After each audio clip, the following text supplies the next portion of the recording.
टंडो आदम में प्लॉट जे पुराणी तकरार सां कीरिया बिरादरी जी ॿिनि धुरियुनि में झेड़ो, ॿ ॼणा ज़ख़्मी। रिपोर्ट मूजिब टंडो आदम बाईपास ते ॻोठ फज़ल कीरियो वटि प्लॉट जी पुराणी तकरार सां कीरिया बिरादरी जी ॿिनि धुरियुनि में झेड़ो थी पियो, जंहिं जे नतीजे में पिस्टल जूं गोलियूं लॻण सबबि हिक धुर जा ॿ ॼणा दाद मोहम्मद कीरियो ऐं फराज़ कीरियो ज़ख़्मी थी पिया, जिन खे तालके अस्पताल टंडो आदम आंदो वियो, जितां दाद मोहम्मद कीरियो खे घणती जोगी हालत में LMU हैदराबाद नियो वियो। ज़ख़्मी दाद मोहम्मद कीरियो जे वालिद मीर मोहम्मद कीरियो मीडिया सां ॻाल्हाईंदे चयो त मज़कूरा प्लॉट असांजी मिल्कियत आहे, जंहिं जे केस जो फ़ैसिलो कोर्ट सगोरी असांजे हक़ में ॾेई छॾियो आहे,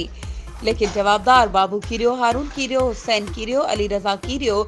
प्लॉट ते कब्ज़ो करणु चाहिनि था, जिन मुंहिंजे पुट ऐं पोटे खे मारण लाइ फायरिंग कई ऐं हू ज़ख़्मी थी पिया। हुन SSP सांगड़ खां घुर कई त जवाबदारनि खे गिरफ़्तार करे असां सां इंसाफ़ कयो वञे। वधीक ख़बरुनि ऐं अपडेट्स जे लाइ असांजे चैनल खे सब्सक्राइब कयो ऐं हा, बेल आइकन खे प्रेस करणु न विसारिजो त जीअं असांजी हर नई अचण वारी वीडियो तव्हां ताईं पहुची